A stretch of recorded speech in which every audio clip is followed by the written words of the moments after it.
Hey everyone, it's Susan Jones and welcome back to my Sunday Spotlight. This week I wanted to take some time to talk to you about your read aloud time. Now, I don't know about you, but when I was in college, thinking about reading aloud to my students was like heaven. It was me sitting in front of my class, holding a beautiful book, the children all swooning over the book, no one's talking, everyone is so engaged, and that happens sometimes, but not all the time. And as I started teaching, I realized that I wanted to try to make my read aloud time a little bit more purposeful. Now, not to take away from just sitting and enjoying a book. I believe we should always just enjoy a wonderful book, but I still wanted to make it a little more purposeful. Like I said, I wanted to kind of think forward and think about what questions I want to ask my students and just how we can really get the most out of our read aloud time. So for today's video, I'm going to go ahead and share 3 of my favorite tips for reviving your read aloud. Let's go.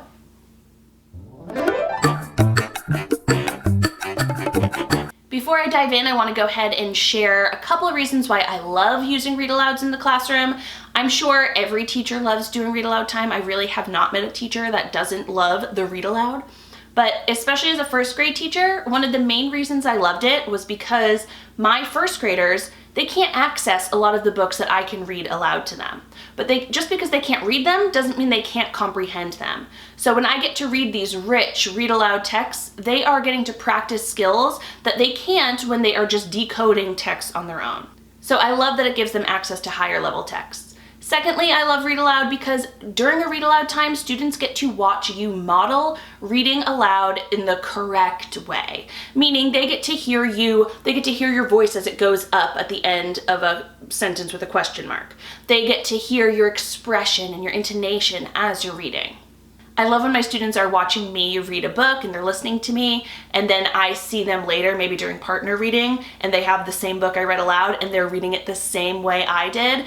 That type of teaching, while it's not explicit, I'm not telling them to do that necessarily during that time, it's just amazing how their minds are like sponges. They just watch you read, they know it should be read that way, they listen to the characters' voices, and it's just incredible to watch. The first tip I want to share with you for reviving your read aloud is to use a responsive instead of a directive approach. Now, I'll go and explain what this means, but I actually learned about this from this book right here. It's called Revitalizing Read Alouds by Lisa Hammett Price and Barbara Bradley.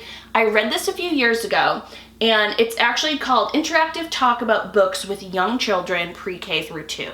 So I will absolutely link this in the description. This book was filled with great knowledge on how to have book talks and have your students kind of run their own discussions around your read alouds, which is what the responsive versus directive approach is about. When you're talking about a directive approach during a read aloud, it's pretty common, and it's essentially when teachers are asking students questions and they're looking for the right answer, like the test prep answer, let's say.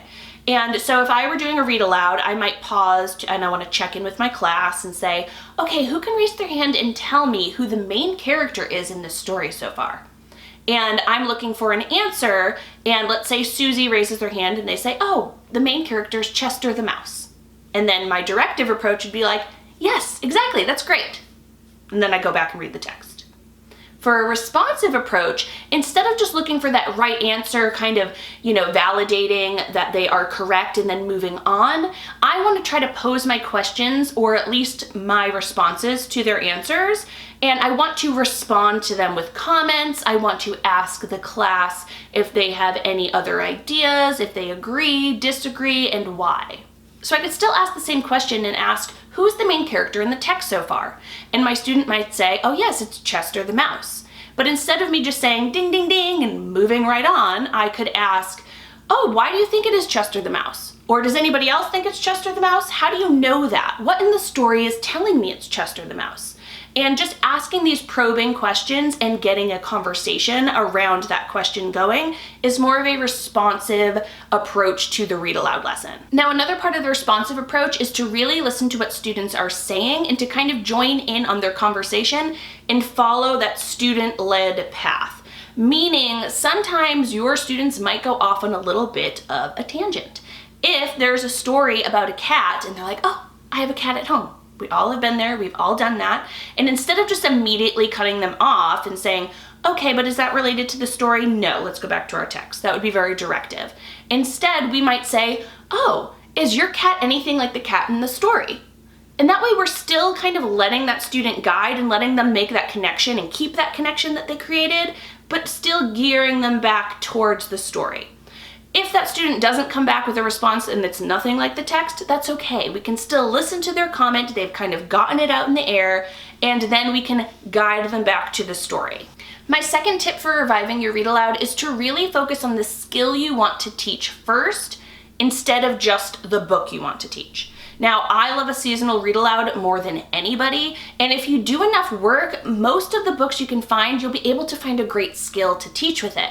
But if I want to teach my students all about the setting and how the setting can influence the plot of the story, I don't want to just grab any random book. I really want to do my research and find a book where that is very evident, so students can really pick it apart from the text. To get you started, I went ahead and made a list of books and picture books that I like to teach for different skills throughout the year.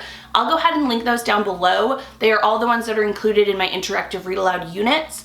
And by no means are these the only books that teach these skills. These are just ones that are tried and true over the years. But if you do a little bit of work first, instead of, like I said, just grabbing that seasonal book, if you take a look at it and really read it yourself and see, oh, what skills does this really show off? And that way you can grab them and use them when you want to use it for read aloud. Now, again, I really want to make it clear that there is always a place and time to sit and read and enjoy stories. This is not necessarily something that needs to be done every single time you pick up a read aloud book. You don't necessarily have to have a skill for every single book. I'm just saying if you want to on the whole, I had in my schedule, I had 10 to 15 minutes every single day that was scheduled in for a read aloud. So that was 180 read alouds and I'm talking, these weren't tied to my Reader's Workshop lessons. These were specific read aloud times to sit and enjoy the texts. That doesn't mean all 180 days had a very specific skill, but because I did that research about those books, I knew when I grabbed that book to read, I knew what skills off the top of my head I could go ahead and use if I wanted to. And tip number 3 to go ahead and revive your read aloud is to plan out your questions first. Now, many teachers already go ahead and do this. They will go ahead and flip through those books, they are reading and researching it, and they will go ahead and write down questions on sticky notes. That's a pretty popular thing to do. That way they remember when they get to the text. Sometimes you get so into your read aloud you forget, oh, I really wanted to ask that. But this way with the sticky notes you can remember it. So that is something I used to do. A few years ago, I kind of changed up that format, and I'll share with you my format today. But instead, I decided to make a one-page read aloud lesson because I found that by the end of the year, or even by the end of my read aloud lesson, like the sticky notes would get crumpled, missing, they weren't on the right page anymore. So what I did is I actually created a one-page template. If you own my interactive read aloud lessons, you'll know this, but I have a blank one for you today that you can go ahead and print out. And so essentially, just to show you what I look for and what I write on these one-page read aloud lessons, is I put the title up at the top. This one is for Last Stop on Market Street, which I will also provide free for you down in the comments, or down in the description.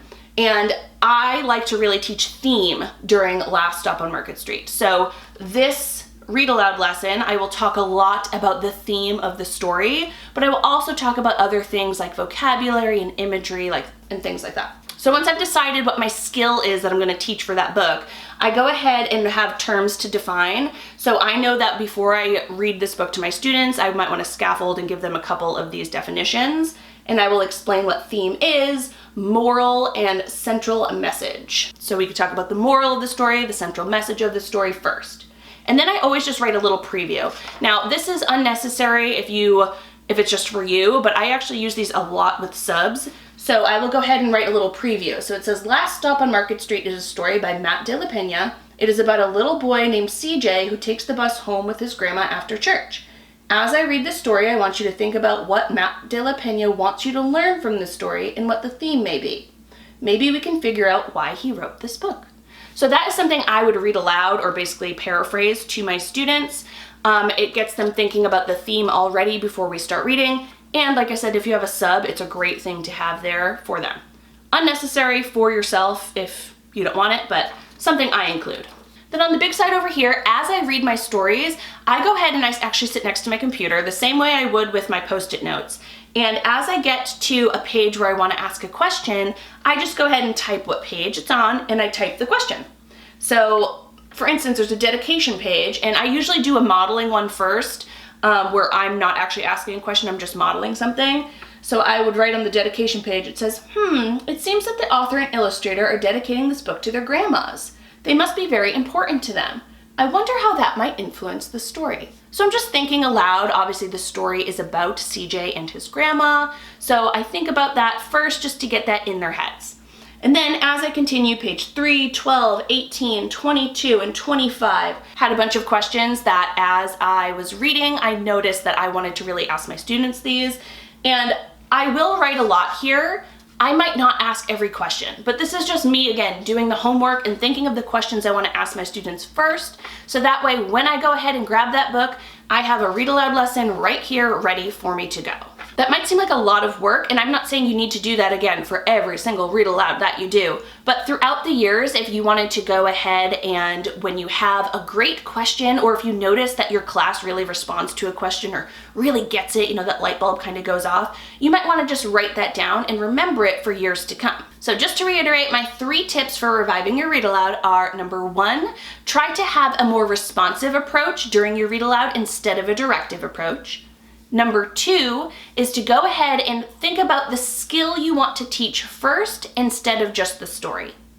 And number 3 is to go ahead and read those books first and think of your questions before you read it aloud. I don't know about you, but I always found that trying to ask those higher order thinking questions could be difficult to think of off the top of my head. So when I went ahead and really went through it first, it definitely helped me ask more purposeful questions. So doing all 3 of those things will definitely help rev up your read aloud in your classroom if that's something you're looking to do. So down in the description, you will have a link to this book if you want to take a look at it. You will have a free read aloud lesson for The Last Stop on Market Street, and I will have a free template in PowerPoint for you to open up if you want to create your own one-page read alouds. As always, I hope you enjoyed this video, and if you did, please give me a thumbs up so I know.